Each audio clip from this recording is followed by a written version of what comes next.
ملک صاحب آپ کی طرف آتی ہوں. یہ اس وقت ہم تصویر بھی چلا رہے ہیں ملک صاحب سما پر فیلڈ مارشل کی عباس عراقچی سے ملاقات کی.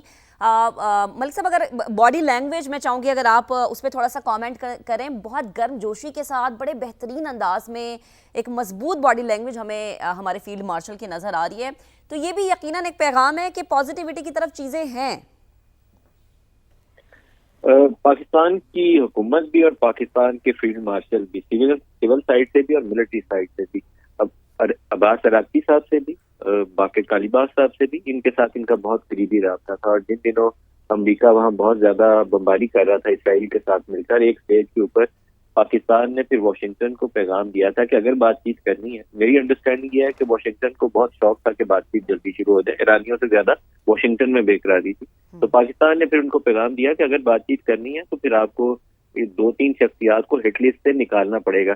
تو اس میں عباس عراقچی صاحب کا بھی, باقر کالیباف کا بھی اور کچھ 1-2 اور شخصیات کا نام دیا گیا.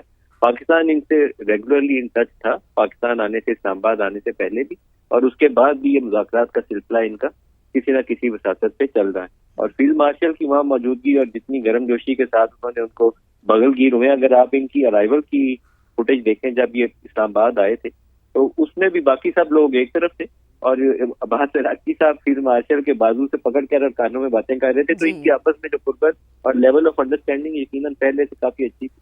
اور اسی وارمتھ کا شاید پاکستان نے اس کو استعمال کرتے ہوئے 2 مسلمان ملکوں کو بھی آپس میں لڑائی سے روکا, سعودی عرب اور ایران کی بات کر رہا ہوں, اور اسی کو استعمال کرتے ہوئے کوشش کی کہ امریکہ اور ایران کے تعلقات میں بھی بہتری آ جائے اور امریکہ اور اسرائیل کے جو ہم نے ایران کے اوپر اس کو روکا جا سکے. تو یقیناً فیلڈ مارشل کے اچھے ریلیشن موجود ہیں تہران کے اندر. صحیح, ٹھیک. اب سر صاحب آپ کی طرف آتی ہوں. جیسا بھی ملک صاحب نے بھی ذکر کیا نا سعودی عرب کا اور تہران کا, تو ہم یہی سمجھیں کہ وزیر اعظم سعودی عرب میں موجود ہے, تھوڑا کول ڈاؤن کرنے کی کوشش کر رہے ہیں سعودی قیادت کو بھی.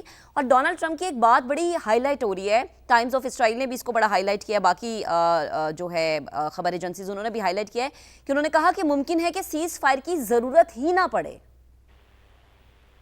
نہیں, وہ دیکھیں سیز فائر ایکسٹینڈ کرنے کی ضرورت نہ پڑے. انہوں نے یہ کہا ہے سیز فائر تو ہے اور وہ 20 تک ہے, شاید 21 تک ہے. تو وہ انہوں نے کہا کہ سیز فائر کی ایکسٹینڈ کرنے کی ضرورت نہ پڑے, مطلب اس سے پہلے ہی کسی معاہدے پہ پہنچا جا سکتا ہے. اور جہاں تک آپ نے کہا کول ڈاؤن کرنے کی کوشش کر رہے ہیں, یہ کول ڈاؤن کرنے کی کوششیں نہیں ہیں. میں نے آپ کو بتایا بات اس سے آگے بڑھ چکی ہے.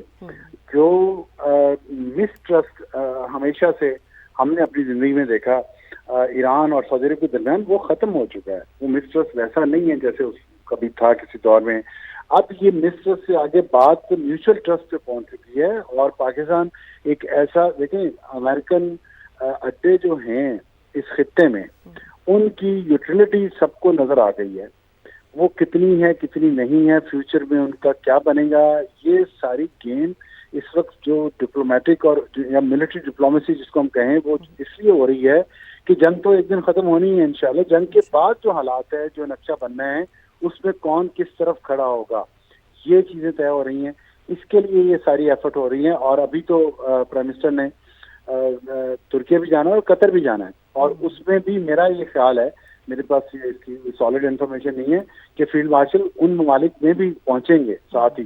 تو یہ 3 کی ٹیم جو ہے پاکستان میں اس وقت, پرائم منسٹر کی, ڈپٹی پرائم منسٹر کی اور فیلڈ مارشل کی, وہ جو کام کر رہے ہیں اس کی پوری دنیا موقف ہے. اور اسلامی دنیا کو تو خاص طور پہ موقف ہونا چاہیے کہ ان حالات میں بھی اگر کوئی سب کو اکٹھا رکھ رہا ہے, جنگ کو روک رہا ہے, تو وہ پاکستان ہے. تو پاکستان کے لیے اعزاز ہے یہ.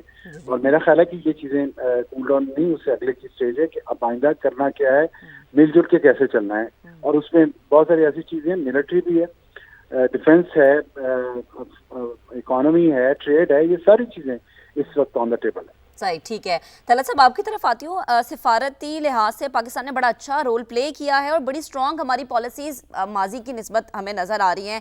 فائنانس کے معاملات ہو جائیں, سیکیورٹی کے معاملات ہو جائیں, ایون ٹریڈ کے معاملات ہو جائیں, نئی چیزیں, نئی راہیں اب کھل رہی ہیں اور انتظار کر رہی ہیں ہمارا, ایسا ہی ہے؟ دیکھیں, یہ جو آپ اس وقت تصویریں دکھا رہے ہیں نا ٹیلی ویژن کے اوپر, یہ ایک خانے کے اندر آرمی چیف ایران کی قیادت سے بغل گیر ہو رہے ہیں. دوسرے خانے کے اندر آپ وزیر اعظم پاکستان کا استقبال دکھا رہے ہیں. یہ عرب اور عجم کو ملانے والا جو پل ہے وہ پاکستان ہے. یعنی یہ چونکہ ہم خود تصاویر دیکھ رہے ہیں اور دکھا رہے ہیں تو لہٰذا ہم جب اس کے اوپر بات کریں گے تو لوگ یہ سمجھیں گے کہ یہ خود تعریفی کے زمرے میں آتا ہے. لیکن بطور شعبہ بین الاقوامی کے تعلقات کے اسٹوڈنٹ کے حوالے سے میں آپ کو بتا سکتا ہوں یہ غیر معمولی تصاویر ہیں. دنیا میں اس وقت کوئی ایسا ملک موجود نہیں ہے جو دنیا کے مختلف کونوں کو اس طریقے سے ملا پائے جس طریقے سے پاکستان نے ملایا ہے. اور اس کے اندر جب وزیر اعظم انطالیہ میں جائیں گے اور وہاں پہ طیب اردگان سے بات کریں گے تو اس کے اندر پھر ترک بھی شامل ہو جائیں گے, یعنی عرب, عجم, ترک, اور اس کے بعد واشنگٹن, اور اسرائیل کے چنگل میں سے معاملے کو نکال کر ایک امن کی طرف لے جانا, یہ تاریخ ساز لمحے ہیں, تاریخ ساز پکچرز. ہم پاکستان کے اندر رہتے ہوئے ظاہر ہے اپنے ملک کی تعریف کرتے ہیں, لیکن واقعات ہم کسی بھی زاویے سے دیکھیں تو یہ بہت بڑے واقعات ہیں. اور سب سے بڑی بات یہ کہ صرف واقعات نہیں ہیں, اب یہ تمام عمل کسی نتیجے کی طرف جا رہا ہے. تو آپ اندازہ کیجئے کہ واقعات کی تشہیر کتنی ہے. تو جب عمل ہوگا, جب ایک حتمی ڈیل کی طرف معاملات چلے جائیں گے اور اگر اس کے اوپر مہر بھی ثبت ہو جاتی ہے تو پھر وہ کتنی بڑی خبر بنے گی. تو جی طور پر تو تشہیر اپنے کروا سکتے ہیں, لیکن تاریخ کو موڑنا اور تاریخ کے اندر نئے باب کا اضافہ کرنا میرے خیال میں یہ پاکستان کے لیے ایک لاسٹنگ ڈپلومیٹک گین ہے جس کو کنٹیسٹ نہیں کیا جا سکتا. صحیح, ٹھیک ہے. ملک صاحب یہ فرمائے گا کہ ابھی طلعت صاحب نے اسرائیل کا ذکر کیا, کیا اتنی آسانی سے اسرائیل کو یہ سب کچھ ہضم ہو جائے گا؟ کیونکہ ظاہر ہے نہ تو وہ ہمارا خیر خواہ ہے, نہ ہمارا ہمسایہ ملک یعنی بھارت ہمارا خیر خواہ ہے, اور دونوں ہی ایک ہیں. دیکھیے اسرائیل سے تو آپ توقع رکھیے کہ کوئی نہ کوئی شرارت کرے گا. اب اس میں مہارت مسلمان ملکوں کی ہے کہ اس کی شرارت سے کیسے اپنے آپ کو بچا کے رکھتے ہیں. جس زمانے میں اسرائیل اور امریکہ بہت زیادہ بمباری کر رہے تھے ایران کے اوپر, اور ایران اس کے جواب میں جو امریکہ کے اتحادی ممالک تھے کچھ عرب نیشنز کے اوپر کارروائی کرتا تھا, تو بعض ایسے اٹیکس ہوئے تھے سعودی عرب کے اوپر, ارامکو کی فیسلٹی کے اوپر, یا ادھر ڈیگو گارسیا کی ایک فیسلٹی ہے UK کے پاس, تو جس کے متعلق پہلے لگا کہ ایران نے اس کو اٹیک کیا, لیکن جب ایران نے ڈینائی کیا تو ان ممالک نے بھی ڈینائی کیا, UK نے بھی ڈینائی کیا کہ ڈیگو گارسیا والا حملہ جو تھا وہ ایران نے نہیں کیا تھا.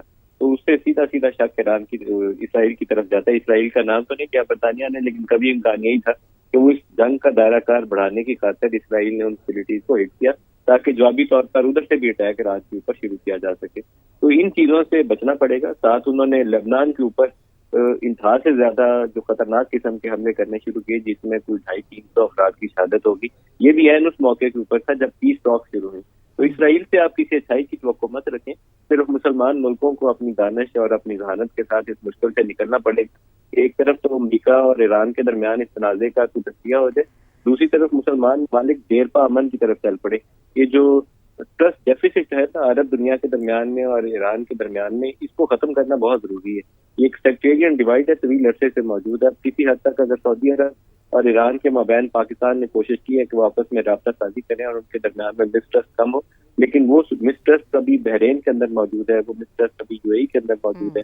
آج ایک نئی ڈیولپمنٹ جس کی طرف ابھی طلعت صاحب نے بھی اشارہ کیا کہ UAE سے اور UAE اور ایران کا آپس میں رابطہ ہوا ہے. تو یہ رابطہ سازی جو ہے بیک چینل سے کریں یا اسلام آباد میں آ کے بیٹھ کے آپس میں بات کر لیں, لیکن ان کو اپنے جو ٹرسٹ لیول ہے وہ پہلے سے بہتر کرنا پڑے گا تاکہ کوئی تیسرا فریق اس کا فائدہ نہ اٹھائے. صحیح, ٹھیک.